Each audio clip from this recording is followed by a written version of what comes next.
Edwards. Ben Edwards.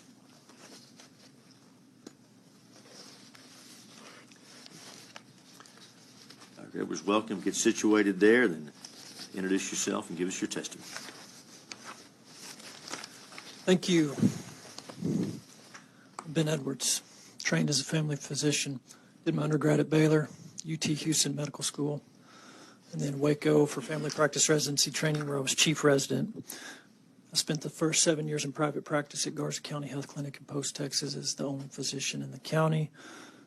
The last 7 years, 8 years, I've had my own practice, Veritas Medical, in Lubbock, Abilene, and San Angelo. We have offices. Thank you for the opportunity to testify today.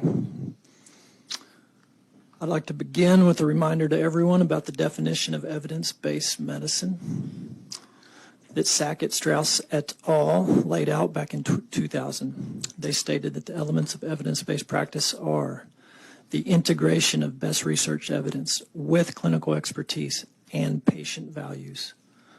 Patient values trump clinical expertise, and clinical expertise trumps the scientific evidence.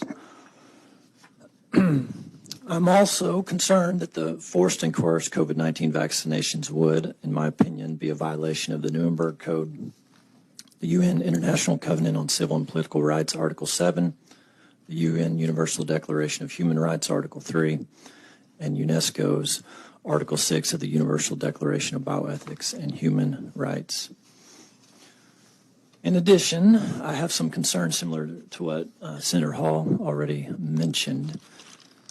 According to the CDC's Vaccine Adverse Event Reporting System, which I have some updated numbers from last night when I downloaded these, 4,178 deaths are now being reported on VAERS.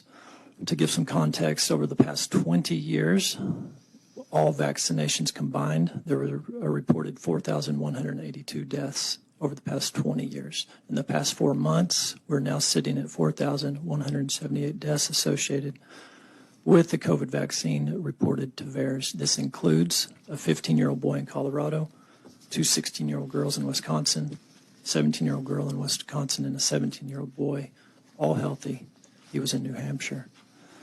The evidence is pretty clear that VAERS grossly underestimates the adverse events that are reported. A study commissioned by the Department of Health and Human Services, this is in 2010, and Harvard carried out this study. And the conclusion was only about 1% of adverse reactions are ever reported to VAERS. A similar study in 2015 by Shimbukuru et al.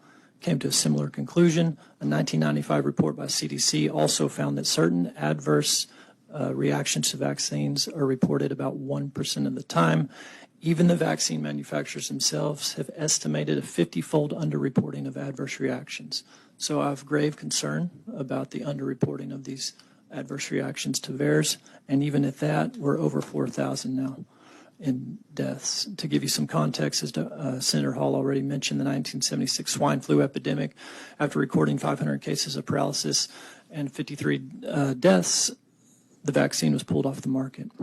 Personally, I've received numerous reports from family members of my patients, close friends to my patients, that within hours to days of receiving the vaccine, they've suffered from stroke, heart attack, pulmonary embolism, blood clots, sudden death. And as far as these family members knew, none of these were reported by the medical staff as being associated with the vaccine. So my concern is there is indeed a vast underreporting. Lastly, I would say that of Harvey Rich's data that 53% of Texans have natural immunity.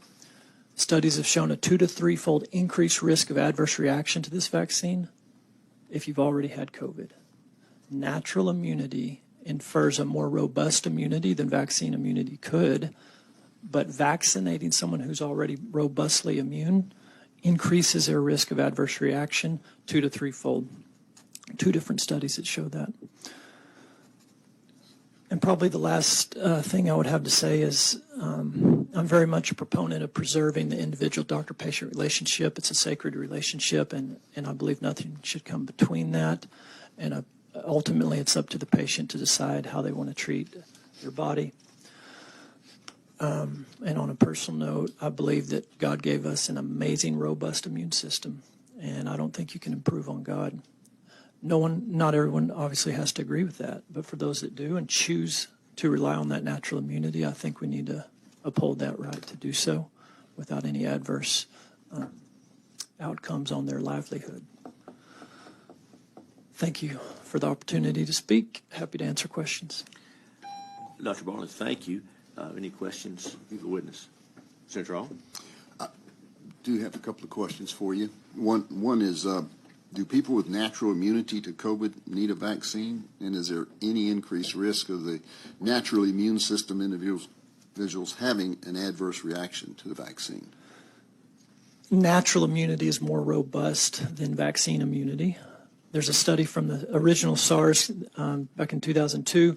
The people that survived that first SARS, they've looked at them 17 years later, and they showed robust immunity still to SARS-CoV-1 17 years later. Historically, we've always known that natural immunity tends to last a lifetime, i.e. the measles. Natural immunity will last a lifetime. So no, I don't believe there's any need to vaccinate someone who's already acquired natural immunity. And we need to remember natural immunity is more than just antibodies. You have T cells, natural killer cells. You've got the innate immune response. You've got a robust immune system, not just antibodies.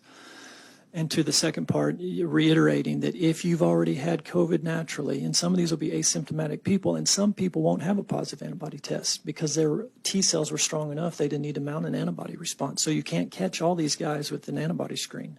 But if you've had natural immunity, over 50% of Texans have, then you're at a 2 to 3-fold increased risk of adverse reaction if you get vaccinated. Can people do anything about their immune system? Absolutely. Thank you for asking, Senator Hall. I transitioned from conventional family practice medicine to integrative medicine, integrating our God-given natural ability for the body to fix itself. And it's clear in the literature that if we steward this God-given design through nutrition, proper nutrition, hydration, exercise, sunlight, most importantly, peace, not fear. Fear has overcome this nation. The spirit of fear that I don't submit to has overcome this nation, in my opinion. And if that's influencing policy decisions, I don't want to have to be subjected to those policies. So yes, there's much that you can do to improve your immune system. And it sounds too simple, but it's true. Eat God food, not man food. Exercise, get some sunlight, move around a little bit, and most importantly, be at peace. Your immune system will do what it's designed to do. Thank you. Thank you, Dr. Edwards. Doctor, thanks for your testimony. Thank you for being You're welcome. Thank you. here. The chair calls